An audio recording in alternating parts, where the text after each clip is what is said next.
Cetar, ketemu lagi nih ya. Dimana lagi kalau bukan di podcast Solusi Cetar, solusi cepat tanpa ribet ya. Tentunya masih bersama aku Caca Raisa.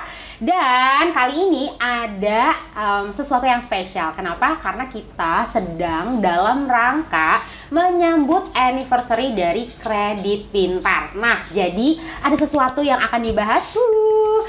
Yang akan dibahas tentunya nggak aku sendirian dong ya. Bersama seorang yang memang ini menurut aku expertnya sih. Karena dia selalu men-sharingkan permasalahan financial dan juga pengaturan cash flow yang baik dan benar. Kalau gitu langsung aja aku perkenalkan, ini dia Samuel Ray. Hai. Halo. Nah, kita sekarang nih bener-bener senang banget sih Mas Samuel. Aku manggil Mas Sam ya kali ya. Aku senang banget Mas Sam ketemu sama Mas Samuel. Kenapa? Karena ya seperti yang tadi aku bilang ya, kita makhluk hidup, makhluk sosial yang setiap harinya itu berjuang buat apa sih?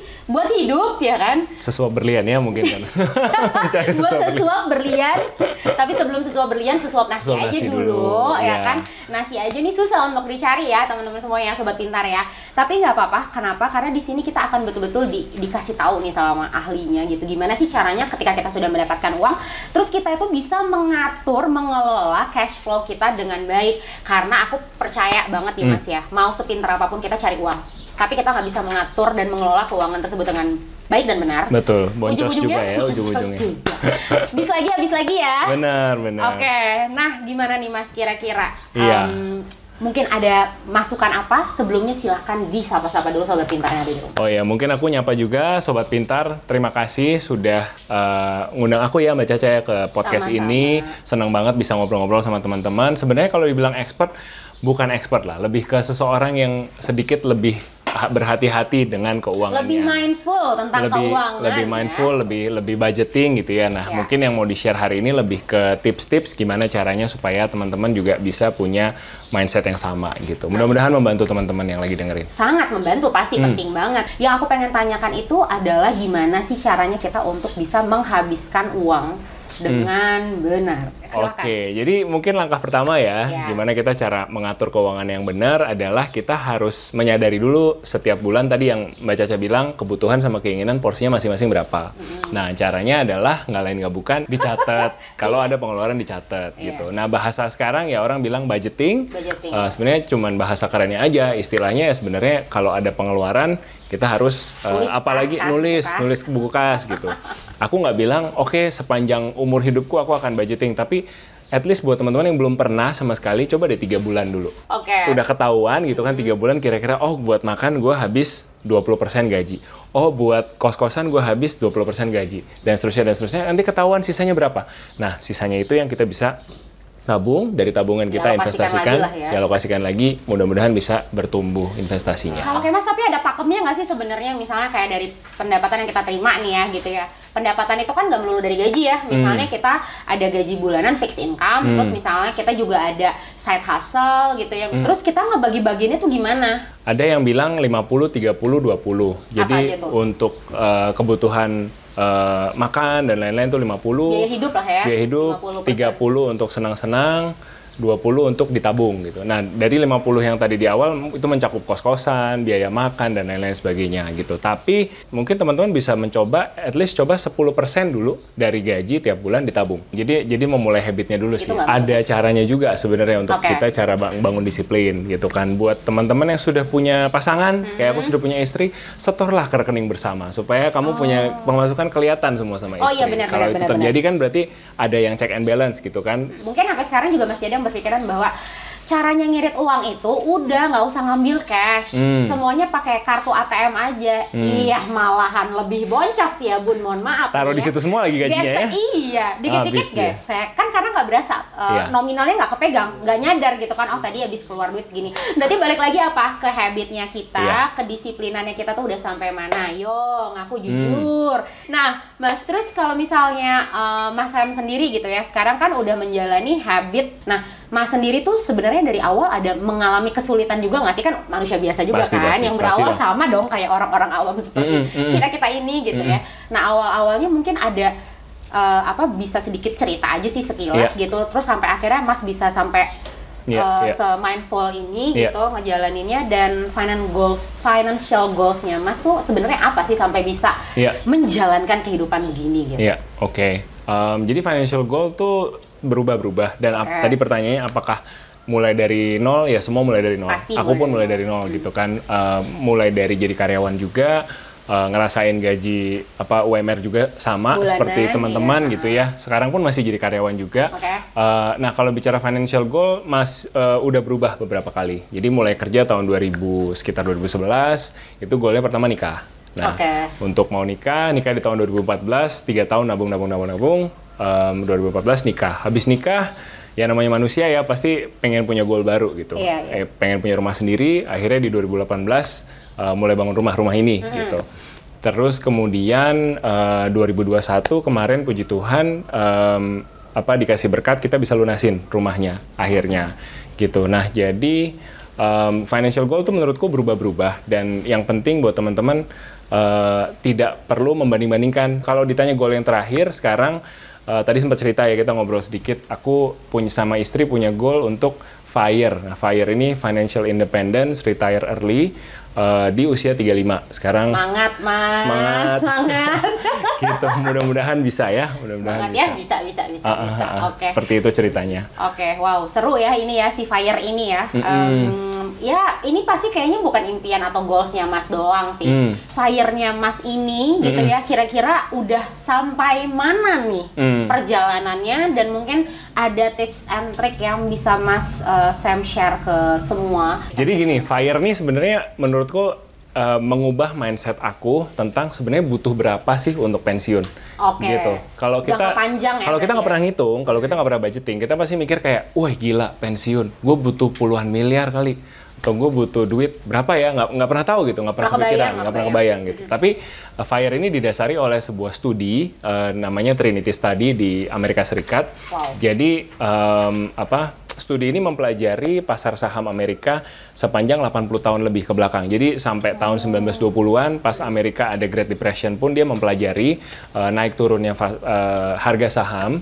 Nah, studi ini kemudian menyimpulkan bahwa seandainya teman-teman taruh uang di pasar saham gitu ya, average return-nya misalkan 7% per tahun, dan teman-teman hanya mengambil 4% dari uang yang ditaruh, maka uang pokoknya itu, misalkan teman-teman naruh CM gitu, secara teori nggak akan pernah habis. Karena sisa 3% yang nggak diambil, itu akan berbunga, dan bisa support kehidupan teman-teman sampai secara teori nggak perlu kerja lagi gitu. Nah itu makanya dibilang 4% rule, jadi kita cuma ambil 4% dari duit kita yang ada di pasar modal itu. Cara ngitungnya adalah gini, balik lagi ke budgeting tadi. Misalkan kita udah tahu nih kira-kira sebulan aku butuh 10 juta untuk hidup. Ya udah, kalau gitu tinggal kan kita balik ya. Kalau kita tadi mau tarik 4%, nah kita mau tahu pokoknya berapa, kita balik jadi dikali 25. Pengeluaran kita tiap bulan 10 juta kali 12, habis itu dikali 25. Jadi secara teori kalau misalkan butuh pengeluaran 10 juta tiap bulan, teman-teman perlu uang pokok 3 miliar gitu untuk bisa pensiun dini gitu. Jadi ada cara ngitungnya gitu. Jadi kita tidak dengan kita bisa menghitung gitu, maka kita bisa memutuskan kita sebenarnya mau retire di biaya hidup berapa. Menurutku FIRE ini relevan buat anak-anak muda karena kita jadi belajar ngitung biaya hidup kita berapa dengan jujur gitu. Nah, tapi tadi yang menarik itu kan yang tadi 3M itu tuh kita kumpulkan. Tapi maksudnya kayak nggak kepikir sih di aku untuk kita, jadi maksudnya harus ngumpulin 3M dulu gitu, terus gimana caranya, dan emang bisa? Ya walaupun sebenarnya pasti bisa aja, cuman kan nggak semua orang mungkin bisa mendapatkan privilege untuk ngumpulin duit 3M gitu. Betul, jadi menurutku gini sih, bukan soal kita udah tahu nih 3M, oh gue kejar-kejaran cepet-cepetan nyampe 3M duluan, tapi lebih ke gini, aku jadi mikirnya, aku jadi punya ketenangan batin gitu, bahwa aku tahu, oh seandainya aku udah ngumpulin segini, ketika angka itu udah gue capai, gue bisa bilang kalau kantor gue ada sesuatu yang tidak menyenangkan terjadi di kantor, terus gue mau resign, gue bisa resign gitu. Jadi bukan soal cepet-cepetan ngumpulinnya, tapi lebih kepada kita jadi tahu sebenarnya angka yang kita butuhin untuk bisa bebas finansial tuh berapa gitu. Tadi caranya adalah pendapatan sebulan kali 12 untuk ngitung pendapatan setahun. Nah, udah dapat angka setahun kali 25 gitu. Secara teori menurut Trinity Study tadi itu angka bebas finansialnya teman-teman. 25 ini maksudnya untuk 25 tahun gitu? Dibalik dari 4% tadi. Oke. Jadi kan tadi M kita ambil cuma 4%. Untuk biaya hidup setahun tuh berapa tuh berarti? Seangka itulah pokoknya. Dihitung sendiri ya sobat pintar ya. Oke, nah terus Mas yang aku mau tanya ini ya, kita kan setelah menghitung-hitung tadi jadi punya patokan tuh, oh berarti gue tuh sebulan gue butuh sekian untuk biaya hidup gitu ya. Dan apa sih ada untuk entertainmentnya juga lah ya. Terus kalau misalnya ternyata kita malah jadi over budget nih, berusaha disiplin sih, tapi kan kadang-kadang suka ada aja biaya-biaya yang tidak terduga. Makanya penting sekali buat budget itu kita selalu cek and recheck ya, tiap bulan tuh ya? Catat gitu. Kalau kita over budget bulan ini, coba dibuka kira-kira over budgetnya di mana. Kalau aku sih sama istri ya, ini mungkin sharing aja. Jadi yang kita lakukan tiap bulan itu kita kalibrasi bulan ini kita bisa nabung berapa gitu. Nah dari tabungan itu kita juga evaluasi pengeluarannya lagi banyak di mana. Misalkan lagi banyak kondangan bulan ini, jadi pengeluarannya agak banyak, kita ngasih angpau gitu kan. Misalkan itu makannya nggak seberapa, ya? Udah ada catatannya kan, kita udah punya Excel-nya yang kita ditaruh di Google Drive, jadi aku sama istriku bisa sama-sama baca gitu. Jadi kita lihat kita evaluasi gitu, catat masuk tabungannya masuk kemana aja bulan ini.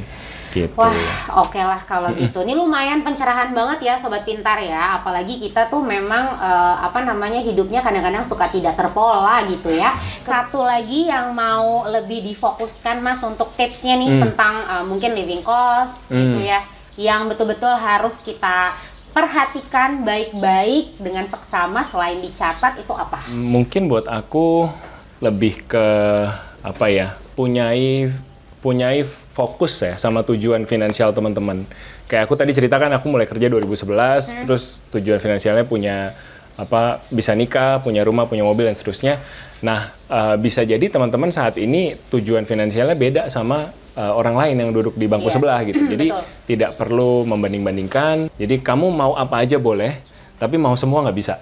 Kalau mau rumah ya rumah dulu, gitu. Fokus sementara rumah dulu. Yang lain-lain ya mohon maaf. Waktu aku sama istriku bangun rumah ini juga story-nya kita adalah mohon maaf kita nggak bisa weekendan sama kayak orang-orang lain karena kita harus kesini ngontrol tukang. Oke, jadi kurang lebih kayak gitulah tips-tips yang dibagiin hari ini. Pokoknya panjang lah kalau ngomongin keuangan, seru dan nggak ada habisnya. 24 jam ya, harus sampai besok gitu ya. Benar, jadi buat teman-teman yang tertarik untuk ngobrol lebih lanjut, sebenarnya aku punya akun di Instagram, juga punya channel di YouTube. Teman-teman bisa search Samuel dan Claudia di YouTube. Aku sama istriku bikin channel, jadi kita bisa ngobrol-ngobrol lagi selanjutnya di sana. Nah, ini juga ada satu hal lagi yang penting buat teman-teman semua sobat pintar yang ada di sini ya. Jadi kamu bisa meraih kesempatan untuk mendapatkan pelunasan pinjaman gratis hingga 20 juta bagi masing-masing pengguna yang terpilih hanya dengan mengajukan pinjaman di Kredit Pintar selama 21 sampai 28 September 2021. Jadi dan ketentuan selengkapnya itu udah bisa dilihat aja di syarat dan ketentuan selengkapnya di Kredit Pintar tentunya ya. Nah, dan juga kalian bisa mulai ajukan pinjamannya itu di aplikasinya Kredit Pintar. Dan Kredit Pintar ini tentunya aman ya, sudah terdaftar dan diawasi oleh OJK. Nah, seperti biasa nih ya, lagi-lagi pasti dong Kredit Pintar itu akan memberikan kuis yang tentunya berhadiah untuk semua sobat pintar yang dari tadi udah setia banget nontonin podcast ini. Pertanyaannya adalah, berapa kali kalian melihat hashtag Happyversary yang muncul selama acara podcast ini berlangsung? Terus udah gitu, buat juga ucapan selamat ulang tahun untuk Kredit Pintar dengan seunik-uniknya. Jadi langsung aja jawab di kolom komentar, karena untuk 5 orang yang jawabannya itu benar, maka akan mendapatkan masing-masing uang tunai sebesar Rp500.000. Yeay! Seru banget ya Mas ya. Mau dapat di mana coba Rp500.000? Cuma hari gini ya. Jadi kalian harus aja langsung follow dulu Instagram kita Kredit Pintar, dan habis itu jangan lupa nih di jawabannya itu disertakan hashtag solusi cetar, hashtag Kredit Pintar, dan juga hashtag Happyversary. Oke? Dan sekarang tanpa terasa waktu kita itu juga ternyata sudah habis sobat pintar. Ya ampun, kalau gitu aku Caca Raisa ya. Dan juga Samuel Ray. Kita pamit dulu undur diri ya. Jadi sampai jumpa lagi di episode berikutnya. Tentunya di mana lagi kalau bukan di podcast Solusi Cetar, solusi cepat tanpa ribet. Sampai jumpa.